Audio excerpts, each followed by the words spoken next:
Karibu kwenye kipindi chetu hii leo. Ni kipindi ambacho tunazungumzia masuala ya magonjwa tofauti tofauti. Leo tukizungumzia ugonjwa wa saratani. Tutakuwa na afisa tabibu ama clinical officer kutoka hospitali spesheli ya saratani hapa Kenya, Texas Cancer Center, ambaye ni tabibu Caroline Apondi. Ujambo na karibu.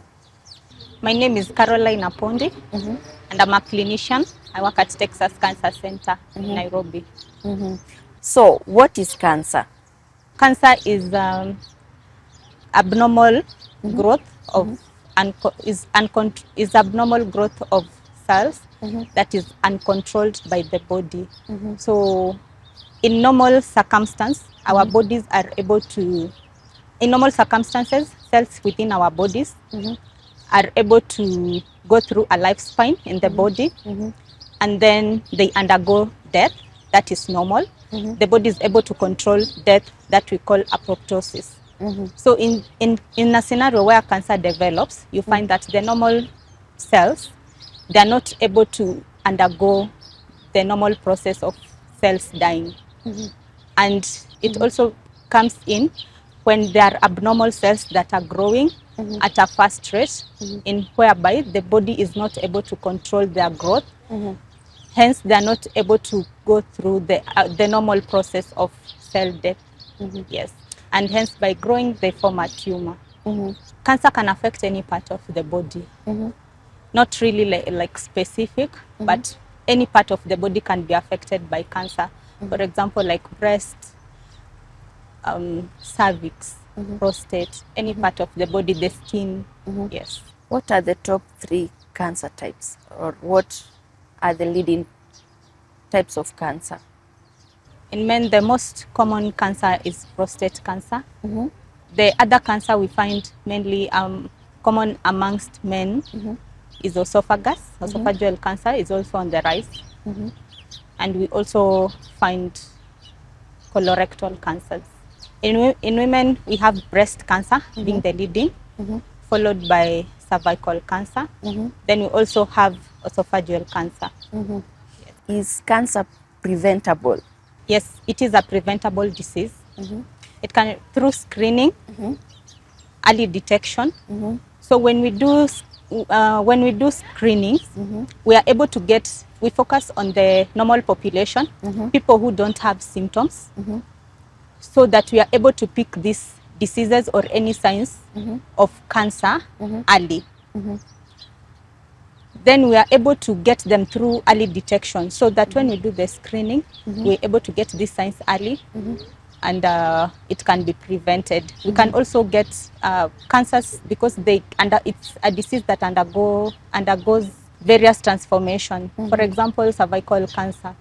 You can get it in early stages when it has not developed into cancer. So we try to screen the normal population so that we are able to get these signs early before they develop into cancer, and hence we are able to prevent cancer itself.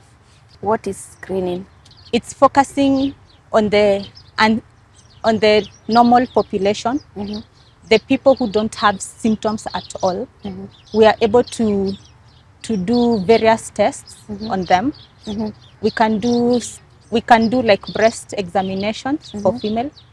We can do pap smears for female, via tests for female, so that we are able to detect these lesions early. And also we do health education. So through health education, we are able to educate the general population on signs and symptoms, so that if they see such signs and symptoms, they can also seek to have screening done. In your years dealing with cancer patients, what do you think can be done to reduce the high rate of cancer in Kenya? One is creating awareness. We have to create awareness to the general population, so that they are able to know what are these risk factors that can predispose one to getting cancer. We also have to do health education still to the general population, to let them know what can cause cancer. The risk factors maybe can be familial. We also have to educate the healthcare workers, because we have shortage of healthcare workers, through creating programs and educating the healthcare workers so that they have knowledge about this cancer, how they present, and when to suspect, so that they can be able to be detected early. What is your message of encouragement to families and patients? Cancer is not a death sentence, as people think. If it's detected early, it's curable. It's also a manageable disease. We have many patients who have been diagnosed of cancer and have gone through the treatment, the various forms of treatment of cancer, and they have survived this journey. So it is not a death sentence. You just have to be strong. You can be cured from cancer, and you can also survive this cancer. Yes. Is cancer prone to affect men or women? In most statistics, women, high cases are for women, but we think it's because of the behavior. Women tend to seek medical attention more than men. Men seem to seek medical attention late, and they don't seem to seek help advice. So we encourage men also to be participating when there are screening campaigns, when there are health awareness campaigns. They also participate in such, so that we are able to screen them. In my research dealing with cervical cancer, I realized that most girls and women, they don't know about the HPV vaccine that is said to prevent cervical cancer. What steps are you gonna take to make sure that you reduce the cervical cancer? One is health education, which is very key, very important. We have to educate our girls and women what causes what causes the cervical cancer, how it comes about, and also how we can prevent it now through the HPV vaccine. We also talk to them about screening tendencies, so that they can always go for screenings. And also for our girls, between, like for our government now, between 9 to 14 years, there is the HPV vaccine that is there.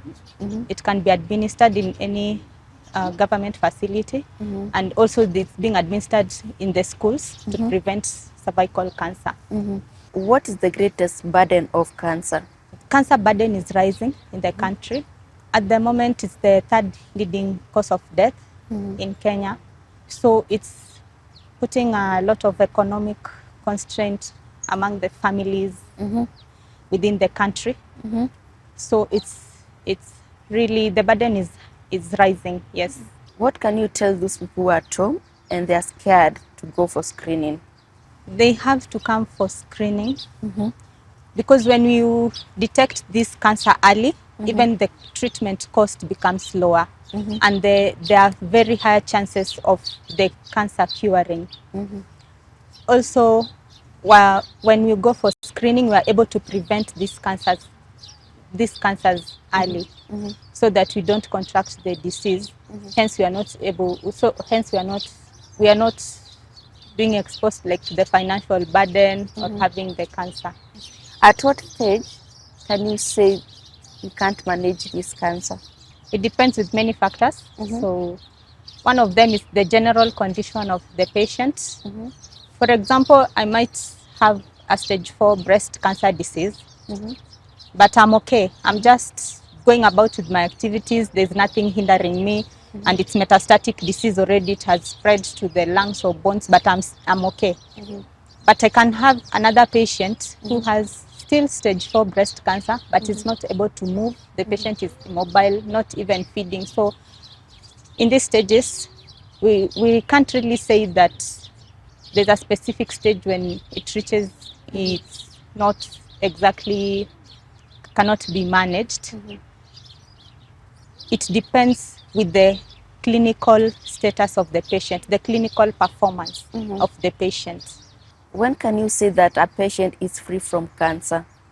When a patient has undergone the complete course of the initially planned treatment protocol, and they have been coming for follow-up, and within a period of 5 years, they have been disease free with no recurrence or no metastasis. Like that means spread to any other part of the body. So with that, we can declare and say the patient is cancer free. Yes. Can a patient be declared cancer free and the cancer comes back? Yes, it's possible. Like in some instances, a patient can undergo treatment and be declared cancer free. And then after some time, you can say the disease has moved to another area or has relapsed.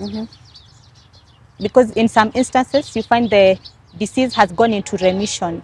We say like it's not that completely cleared, but it has gone into remission, meaning that when you try to do tests, you can do scans, you can do the blood test and you find the patient is cancer free, like there's no disease within their system, but it can relapse because it had been in remission. Yes, it's possible. And what makes the cancer move to other body parts? It's in the form of which the cancer spreads. It can spread in various ways. It can spread through by the cancer growing by its size and moving, affecting the close organs. It can move through lymph nodes, the lymphatic system, and it can move through blood, whereby it's because blood moves through the entire body. So its particles can break and move through the entire system via the bloodstream. Yes. What is the future of cancer globally and here in Kenya? Mainly is on targeted treatment and immunotherapies. That's what is being done globally at the moment. Researchers are doing it. So there's a lot of moving into immunotherapy and targeted therapy when it comes to cancer treatment. So by this we are able to avoid chemotherapy because it causes more side effects. So with chemotherapy and immunotherapy, the side effects becomes less toxic to the patient. And in Kenya is to ensure that we are able to prevent this cancer as much as possible. That's why the government and also we as a private facility, we also focus more on screening to try and get these cancers at early stages as possible and also prevent the disease. What do you think the government should do to reduce the cases of cancer? One is preventive measures, of which the government is already doing that by providing the HPV vaccines to the young girls within the schools. Also, there are a lot of screening campaigns that the government has been doing, also through programs like also the NCI, through various facilities that the government has partnered with to do screenings to prevent cancer and also get cancer early.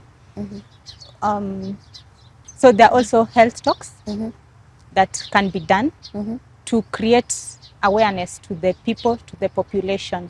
Yes.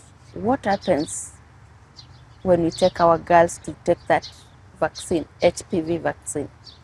It's a vaccine. I know there are maybe controversies outside there that it can interfere with fertility, but no, that is a myth. So you should not worry about your girls out there. It does not interfere with the fertility of our girls. So we encourage them to have these vaccines given so that it can prevent them from getting cervical cancer. What is your part in short? We should focus more on screening campaigns, on creating awareness to our population about cancer, so that we are able to detect cancer early, to prevent the burden of treatment that is also affecting our economic. It has an impact on our economical situation in the country. So when we get this disease early, we are able to cure it, and it can also be manageable at an affordable cost. And so cancer has cure if it's detected early, and it can also be managed. So we should have hope and do not fear. Even if it's stage 4 cancer disease, it can still be managed. Yes. Shukran mpenzi mtazamaji kwa kuungana nasi kwenye kipindi chetu cha afya. Natumai kwamba umeelewa mambo ama umeweza kusoma mambo tofauti kuhusiana na saratani. Jina langu ni Rosa Mulevu. Don't forget to subscribe, like this video and share it with your friends and family. Together, let's tell stories that make a difference.